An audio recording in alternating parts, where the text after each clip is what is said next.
Guys, welcome back to my channel बंजर biology. आज का जो हमारा वीडियो है उसपे हम क्वेश्चन सॉल्व करने जाएंगे प्रीवियस ईयर के related to the topic gene mapping. इसके पूरी डिटेल के बारे में जीन मैपिंग और लिंकेज मैपिंग हमने प्रीवियस वीडियो में देखा है। अब इस वीडियो में हम उसके प्रीवियस ईयर क्वेश्चन सॉल्व करना चाहेंगे।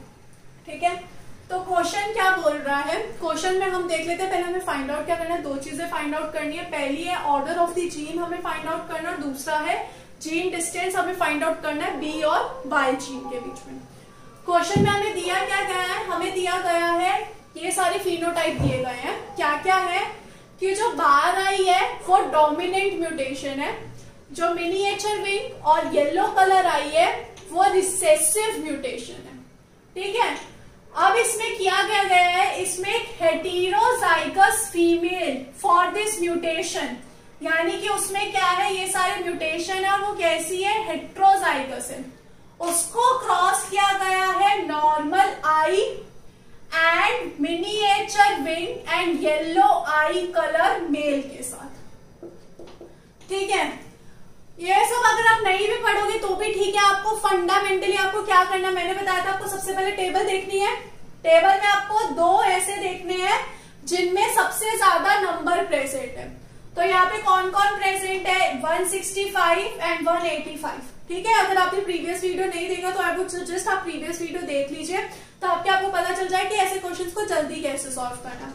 हमने देख लिया 165 और 185 मैक्सिमम नंबर में प्रेजेंट है, यानी कि ये दोनों कैसे हो गए, ये दोनों हो गए पेरेंटल। मैंने क्या कहा था, सबसे पहले आपको क्या देखना है, पेरेंटल फाइंड आउट करना है। अगर आपको टेबल गिवन है कि पेरेंटल कौन कौन से हैं, आपको पता चल गया। तो पेरेंटल में अब हमें फाइंड आउट करना है कि डबल क्रॉस वाले कौन से हैं। डबल क्रॉस वाले हमें देखने के लिए हम हमेशा क्या करते हैं, जो मिनिमम नंबर वाले बच्चे हैं, ऑफस्प्रिंग्स है, उनको हम देखते हैं। तो 45, 110, 20, ठीक है, ये डबल क्रॉस हो सकता है। 120 नहीं, ज्यादा हो गया। 25 हो सकता है, 30 ये भी हो सकता है। इन तीनों में से कोई दो कैसे होंगे, डबल क्रॉस वाले होंगे। हमने 30 को भी कंसीडर क्यों किया, क्योंकि ये तीनों ही जो है मिनिमम नंबर में लगभग पास पास ही है। ठीक है, तो हम इन तीनों में से देखेंगे कौन से दो ऐसे हैं जो क्या होंगे, सबसे कम अमाउंट में प्रेजेंट, जो डबल क्रॉस है। ठीक है, हमने अब देख लिया पेरेंट्स में क्या है, B M plus Y plus, ये पेरेंटल है, और कौन सा है, बी प्लस एम और वाई, ये पेरेंटल है। ठीक है, अगर अब मुझे को देखना है डबल क्रॉस करके रिजल्ट क्या आ रहा है, तो मैं यहाँ पे डबल क्रॉस वाले लिख लेती हूँ जो हमारे पास है अभी, B plus M plus Y plus, और दूसरा है बी एम वाई प्लस, और तीसरा है कौन सा, बी एम वाई। हमारे पास ये तीन है किसके लिए, डबल क्रॉस के लिए। अब हमें इन तीनों को चूज करना है। ठीक है, मैं इनको देख के इन तीनों में से चूज करूंगी। अब मुझे देखना है क्या, अगर मैंने क्रॉस ओवर करके देखा तो मेरा क्या बन सकता है, बी, चलो हम करके देखते हैं। अगर मेरे को लगता है कि शायद ऐसे ही हो, जैसे दिया हुआ है ना वैसे ही जीन ऑर्डर हो, मुझे ऐसा लगा, तो मैंने करके देखा क्रॉस ओवर। ठीक है, तो सबसे पहले क्या आया, बी एम और वाई प्लस, बी एम और वाई प्लस, और दूसरा क्या आया, B plus M plus, B plus M plus और वाई।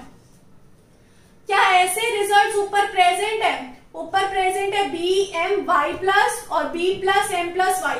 ये वाला ऊपर प्रेजेंट नहीं है, ये वाला प्रेजेंट है, यानी कि ये जीन ऑर्डर तो नहीं है। तो मैंने कर दिया इस क्रॉस ओवर को तो रब, क्योंकि ये जीन ऑर्डर नहीं है। नेक्स्ट देखते हैं। नेक्स्ट में मैं क्या करती हूँ, नेक्स्ट में मैं M प्लस को पहले ले लेती हूँ, B को बाद में ले लेती हूँ, और Y प्लस को उसके बाद में ले लेती हूँ। ठीक है, नेक्स्ट क्रॉस ओवर करके देखती हूँ मैं, फिर M B प्लस Y आ जाएगा, इधर से ये आ गया, इधर से ये आ गया। ऐसा क्यों किया, क्योंकि पहले ऐसे करके मेरे को नहीं मिला रिजल्ट, तो मैं पेरेंटल की पोजीशन चेंज करके देखती हूँ। मैंने किया क्रॉस, तो क्या आएगा, M प्लस, फिर यहां से ट्रेन गई B प्लस के पास, यहां से गई Y प्लस के पास, यहाँ पे M था, फिर गया B और फिर आया Y। क्या ऐसा रिजल्ट है, M plus B plus Y plus, ठीक है ये है, M B Y, ठीक है ये है। इससे मुझे क्या पता चल गया, जीन ऑर्डर है M फिर B फिर Y। इससे मुझे मेरे पहले क्वेश्चन का आंसर मिल गया, ऑर्डर ऑफ द जीन है MBY। मैंने कर दिया ये टिक। अब हमें क्या बोला गया, अब आगे क्वेश्चन में बोला गया है कि हमें B और Y के बीच में डिस्टेंस फाइंड आउट करना है। ठीक है, हमें पता चल गया है जो हमारी जीन ऑर्डर है वो इस केस में क्या होगी, M प्लस B और Y प्लस, और इस केस में क्या होगी, M B प्लस Y। ठीक है, इन दोनों के बीच में अगर मुझे फाइंड आउट करना, मैं क्या करूंगी, सिंगल क्रॉस करके देखूंगी। इन दोनों के बीच में मुझे क्या करके देखना पड़ेगा, सिंगल क्रॉस करके देखना पड़ेगा, सिर्फ और सिर्फ B और Y के बीच में, क्योंकि मुझे डिस्टेंस किसके बीच में फाइंड आउट करना है, B और Y के बीच में ही फाइंड आउट करना है। अगर मुझे M और B के बीच में फाइंड आउट करना होता तो मैं उन दोनों का क्रॉस करके देखती। तो मैं करके देखती हूँ इन दोनों के बीच का क्रॉस। इन दोनों के बीच में अगर क्रॉस किया मैंने तो कैसे हमें ऑफस्प्रिंग या गैमीट्स मिलेंगे, M प्लस फिर B और गाड़ी नीचे गई Y। यहाँ पे M गाड़ी सेम चल रही है, B प्लस गाड़ी ऊपर चली गई Y प्लस। ये दोनों सिंगल क्रॉसओवर के रिजल्ट हैं। मुझे देखना होगा इन दोनों की वैल्यू कितनी है इस टेबल में देख के। तो इस टेबल मैंने ढूंढा M प्लस ये रहा, B और Y ये रहा, यानी कि एक तो ये वैल्यू हमारे काम की है, ये किसके वजह से आई है, single cross over between B and Y, और दूसरी value M B plus and Y plus, second value है ये। ठीक है, सेकेंड वैल्यू है ये, तो इसको मुझे लेना। हमेशा देख लेना B और Y की जो क्रॉस ओवर की वैल्यू होगी वो लगभग सेम होगी, और दूसरे के बीच में जो क्रॉस ओवरिंग होगी उसकी भी वैल्यू लगभग सेम होगी। अब मैं क्या करूंगी, मैं मेरा फॉर्मूला में पुट ऑफ करूंगी, जो मुझे पता है, recombination frequency is equals to number of recombinant upon total number of offspring into 100। Value put करके देखती हूँ, RF इज इक्वल्स टू क्या आएगा, 120 प्लस 110 प्लस 30 प्लस 20। ये दोनों किसकी वैल्यू, ये दोनों वैल्यू है डबल क्रॉस ओवर की, और ये सब टोटल कितने होते हैं, वो होते हैं 700 इंटू 100। जितने भी ऑफस्प्रिंग है उनका टोटल नंबर कितना है, 700। अगर हम इस पूरे को कैलकुलेट करके देखेंगे तो कितना आएगा, 40% of the recombination frequency, and 40% is equal to 40 cm, यानी कि आंसर क्या हो गया, A। तो guys let's now see the next question.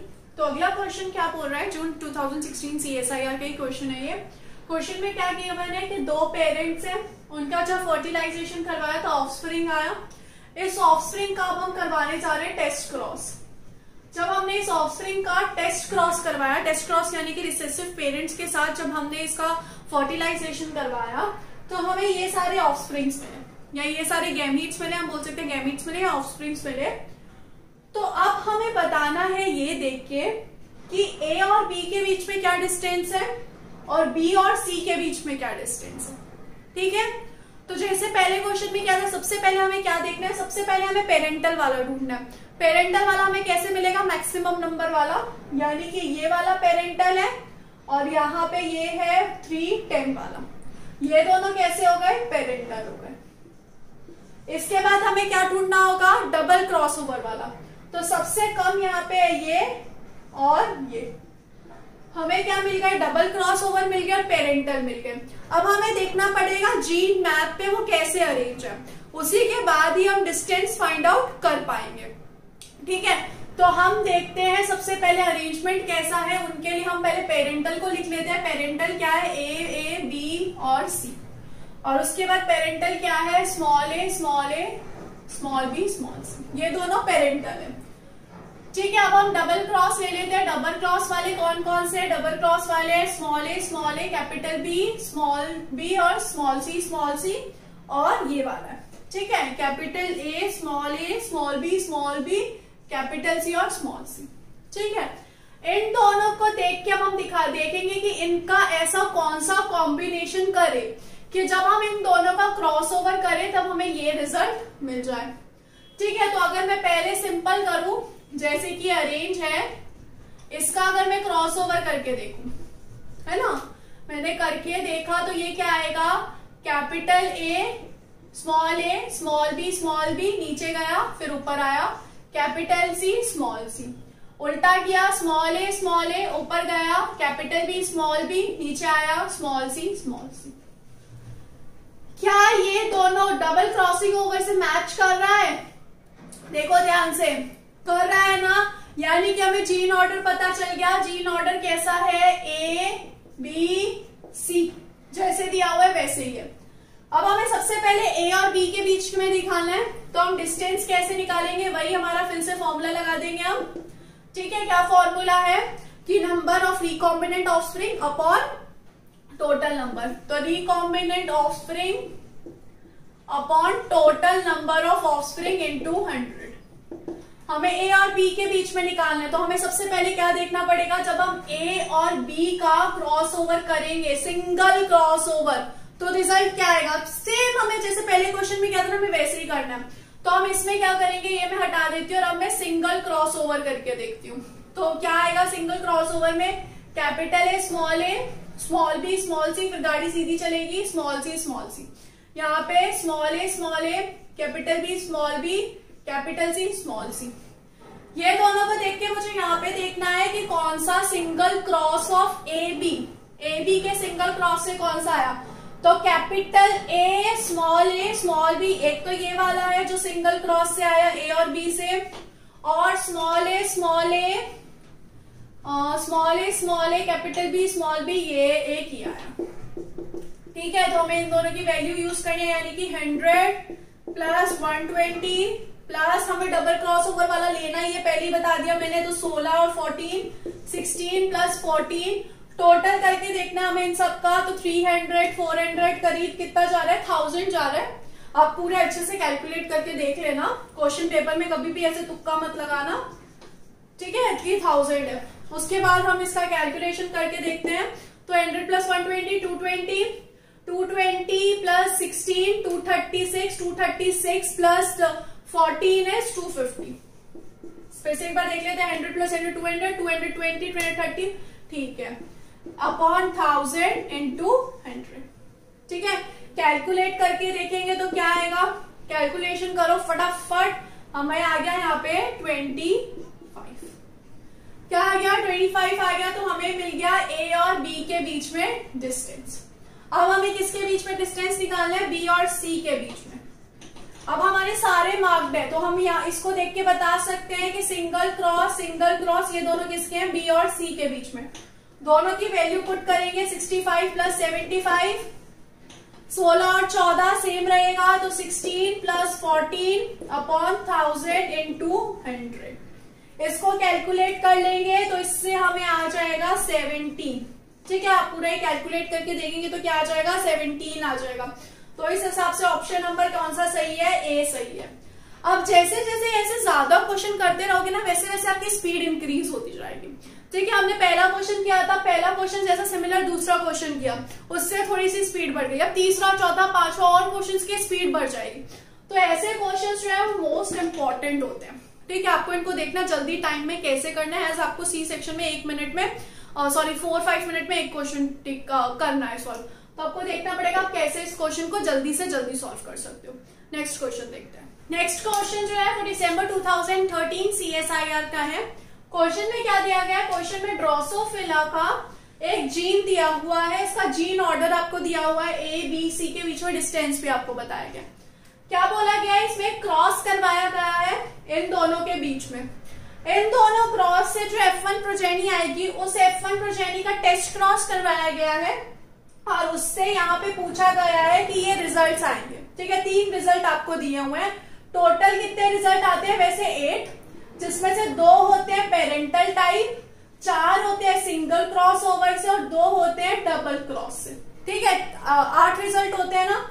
हमें 2-3 ऑफस्प्रिंग दिए हुए हैं, 8 की जगह हमें कितने दिए हुए हैं, 3 ऑफस्प्रिंग दिए हुए हैं। और हमें क्या बोला है कि कोई डबल क्रॉस ओवर नहीं हो रहा, यानी कि डबल क्रॉस ओवर वाले ऑफस्प्रिंग यहाँ पे फॉर्म नहीं होंगे। यहाँ पे कितने फॉर्म होंगे, 6 फॉर्म होंगे। कितने ऑफस्प्रिंग फॉर्म होंगे, यहाँ पे 6 ऑफस्प्रिंग फॉर्म होंगे। ठीक है, इतनी बात समझ में आ गई। तो टोटल 1000 प्रोजेनी हो रहे हैं F1 प्रोजेनी का टेस्ट क्रॉस करके। अगर हम F1 प्रोजेनी देखें तो इससे क्या बनेगी, एक क्रोमोसोम इधर से आया, एक क्रोमोसोम इधर से आया, ये बन गई F1 प्रोजेनी। F1 प्रोजेनी का हमें टेस्ट क्रॉस करवाना है, यानी कि रिसेसिव के साथ, जो रिसेसिव एलील होंगे उसके साथ हमें क्या करना है, इसका क्रॉसओवर करवाना है। ठीक है, हमने करवाया F1 का टेस्ट क्रॉस, कोई डबल क्रॉस नहीं हुआ है। तो what is the expected number of genotype with progeny, मतलब ये जो प्रोजेनी है उनके कितने नंबर होंगे, ये टेबल हमें देख के बतानी है। हमने इन तीनों को बहुत अच्छे से देखा, ये तीनों क्या है, ऑफस्प्रिंग है। इन तीनों में से आप पहले ढूंढो कि कोई पेरेंटल टाइप है क्या, क्योंकि अगर पेरेंटल टाइप होगा तो उसका नंबर सबसे ज्यादा होगा। तो हमने इन तीनों को देखा, हमने पेरेंट को देखा, पेरेंटल टाइप हमारा कहाँ पे, यहाँ पे। ठीक है, ये हमारा पेरेंटल टाइप है और ये हमारा पेरेंटल टाइप है। तो देखो A plus B C plus, नहीं पेरेंटल टाइप नहीं है। A plus B plus C plus, नहीं पेरेंटल टाइप नहीं है। A plus B plus C, हाँ सिमिलर है। और नीचे A B C, हाँ सिमिलर है। तो ये कैसा हो गया, C वाला हो गया पेरेंटल टाइप। इससे हमें क्या पता चल गया कि C वाले का तो अमाउंट सबसे ज्यादा होगा नंबर। तो मैंने यहाँ पे गई C वाले का कहाँ कहाँ ज्यादा है, 850, 425, 50, 75। ऑप्शन फर्स्ट और ऑप्शन सेकंड मुझे सही लग रहे हैं। ठीक है, अब मैं कंफ्यूज हूं इन दोनों में, क्योंकि इसमें क्या बोला है कि 1000 ऑफस्प्रिंग दिए हुए हैं आपको, है ना। और यहाँ पे अगर मैं इसको टोटल करूं तो 1000 आ रहा है और इसको टोटल करूं तो 500 आ रहा है। आप कैलकुलेट करके देख लीजिए, 850 प्लस 50 900 और 100 9,000। और यहाँ पे 425 प्लस 25 450 एंड 500। तो जनरली अब बच्चे क्या करेंगे, बच्चे 1000 वाले पे यानी कि ऑप्शन 1 पे टिक कराएंगे। क्यों, क्योंकि बोलेंगे ये 1000 प्रोजेनी है ना, इसलिए हमने ऑप्शन ए पे क्लिक किया। लेकिन बच्चों जो ऑफस्प्रिंग्स है वो टोटल 6 फॉर्म होंगे ना, 2 A और B के क्रॉस ओवर से, 2 B और C के क्रॉस ओवर से, और 2 पेरेंटल वाले 6 होंगे ना टोटल। इन्होंने डबल क्रॉस वाले के लिए तो मना कर दिया, तो 6 ऑफस्प्रिंग होंगे ना, 3 तो नहीं होंगे, 8 होने चाहिए थे, लेकिन डबल क्रॉस है ना तो 6 हैं। प्रीवियस क्वेश्चन को एक बार देख लो, आपको पता चल जाएगा 8 ऑफस्प्रिंग होते हैं। तो टोटल 8 ऑफस्प्रिंग होंगे। तो हम सिर्फ यहाँ पे 50% ही प्रोजेनी को कंसीडर करेंगे, यानी कि 1000 का 500 ही कंसीडर करेंगे, क्योंकि यहाँ पे हमें सिर्फ 3 ऑफस्प्रिंग दिए हुए हैं।